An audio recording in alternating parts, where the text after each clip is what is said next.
Ladies and gentlemen, thank you very much for watching. Welcome back to the DutchRC channel. And wait, what is this? You thought this video was about a video receiver.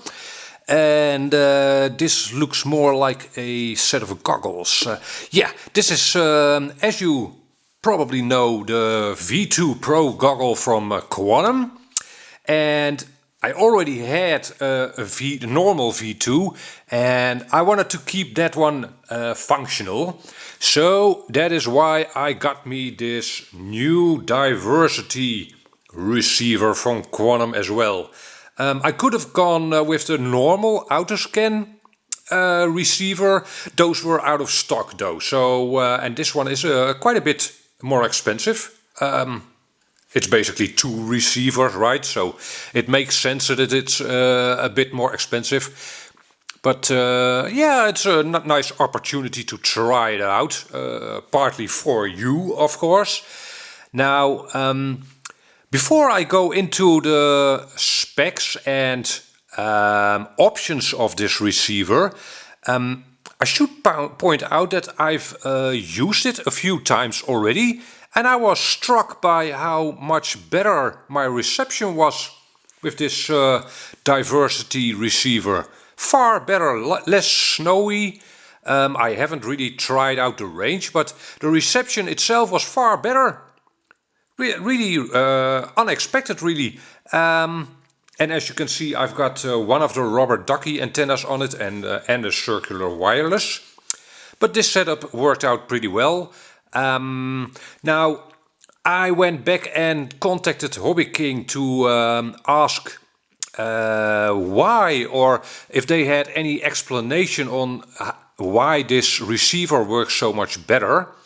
And what they told me was, yes, that the new Diversity receiver is better 50 ohm balanced.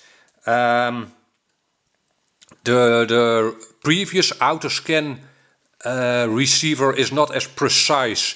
So in layman's terms, this one tunes itself better to the signal it sees. So that's nice. Yeah, that's a bonus, of course. I wasn't expecting that. I just wanted a receiver, and yeah, nice that it's a Diversity receiver, but works much better. In fact, after I've shot this video, I'll order up a second one for my old V2 goggles as well. So yeah, okay, so let me switch it on and then show you its options. Hold on. Alrighty, bit of a more close-up look on the receiver. Now, for a quick roundup on the connectors and stuff. It has two video and audio outputs at the bottom over here. I've one connected to it. At the right side of the bottom you have the power in, and at the top you have two SMA connectors for your antenna. Apart from that, you have a colored screen, very usable in bright sunlight, I should add. Very nice. And you've got this joystick kind of thing, and it's a four-way joystick and a push button as well, a bit like those trackers on IBM/Lenovo keyboards. You might have encountered those. So if I switch this thing on, there you now see the screen. And I do not have an FPV signal in the air at this moment, so no signal. And it's in Diversity mode. I hope that's visible over here. And it's on antenna 1. Well, neither of the antenna sees anything at this moment, of course. Yeah, you see two percentages over here at the top, which are the RSSI indicators for both of the receivers. You can also change that to bars, like on your phone. And at the top right you see a battery voltage indicator. You can change this percentage or this indicator to reflect the actual range of voltage of your LiPo. Say if you are using a 2-cell LiPo, you can change the begin and end voltage of that. 3-cell, 4-cell, and so on. You can also have this be displayed as a percentage as well. Now let me switch on something with an FPV signal. Alright, now we go into the menu by single pressing this red button. And the first option in that menu is channel scan, and we'll do that right now. And there you go. You see one signal there. And let's exit. There you go. The strange thing you'll see is that this rubber ducky antenna is, well, sometimes it has a better reception.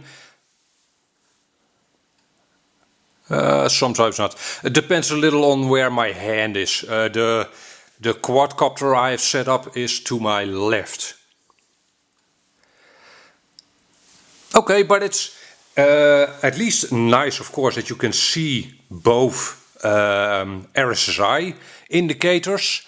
Now, this receiver can be used in 3 modes.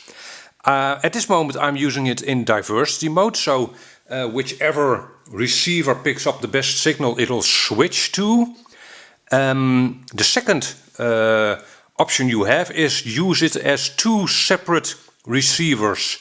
For instance, if you want to do 3D FPVing with 2 cameras and 2 FPV transmitters on your quadcopter or plane, then you can use both outputs individually.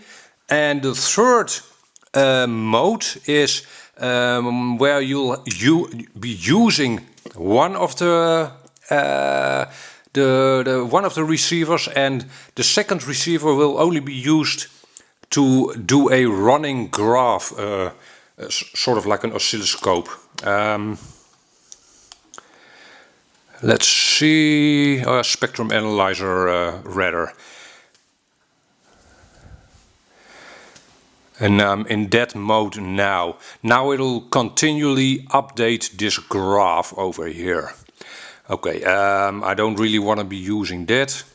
But the independent mode over here, at this moment I've set up both receivers on the same frequency, but obviously you can set one receiver on another frequency than the other this way. Let's see what's important apart from that. Yeah, you have all kinds of settings for this receiver. Let's have a look. Like I mentioned before, you can set the battery maximum and minimum for that indicator over here. You can set how the RSSI levels are displayed, as I mentioned, digits. I've set it to digits at this moment. You can also set it to bars, and you can switch on and off the RSSI beep. And that means that if it switches from one receiver to the other, it'll beep. And that's very handy because, of course, you'll have the receiver on your head with your goggles on, so you won't be able to see it. Let's see, what more can I tell you? Yeah, there is another menu, and for that you'll have to switch the receiver off. Then hold on to that red button and then switch it on. There's kind of like a systems menu. In that you have a screen test, you have a speaker test. Yeah, you can use those at your own leisure. An LED test, switch test. Let's see. But the most important one is the top option, which is setup diff level. Now, right out of the box, the the diversity time, which means the time it takes before it switches from one channel to the other, or from one receiver to the other, was set to 10. And I assume that's 10 milliseconds. I am not completely sure though. That is a bit on the high side, or a bit, that's high. I've set it to 5, and in a minute we'll have a look how well that turns out. I haven't really used that so far. Well, actually, let's try that right now. I'll actually put a camera in my goggles so you can see the FPV feed as well. And from this camera you're looking through right now, you'll also see the screen of the receiver, so you can see when it switches from one to the other. Okay, let me set that up for you and then we'll get back to you. Hold on. Alrighty. This is not super ideal. Ideally I would have had 4 hands for this test.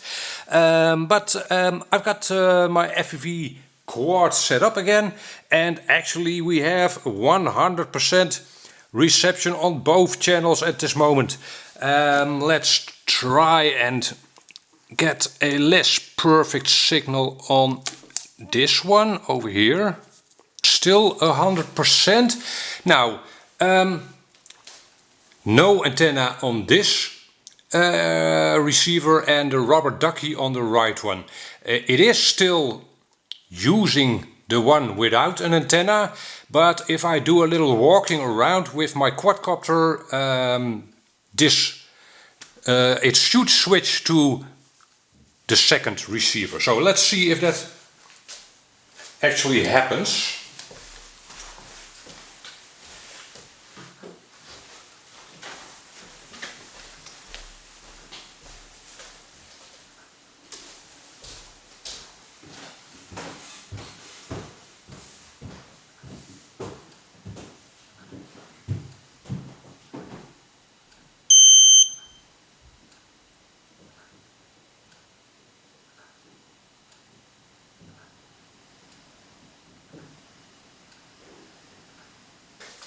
And yes, that actually did happen. At this moment, the one without an antenna is at 30-something%, and the rubber ducky antenna is at 77, around 77%.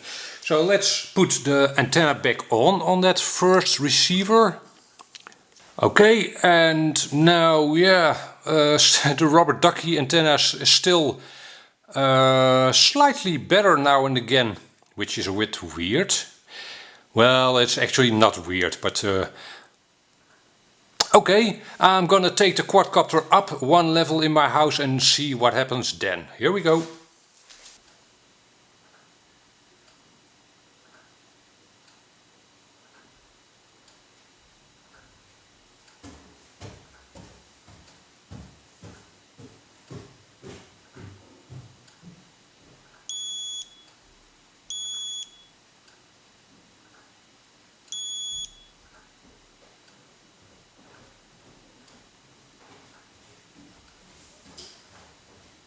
And there we go. Yeah, the reception is not super. I have 2 concrete floors in between the receiver and the transmitter now. But it has indeed switched to the best source, this one now. So this looks okay. I haven't looked at the screen, obviously, while it was switching. So yeah, you tell me, was this good enough? Or should it switch faster? Again, you have the control over that yourself, so that's nice. That's it really for my overview of this diversity receiver. Now, if you have any questions or suggestions, please let me know. I'll be happy to answer your questions, of course. And hope to see you back in another video. Bye bye.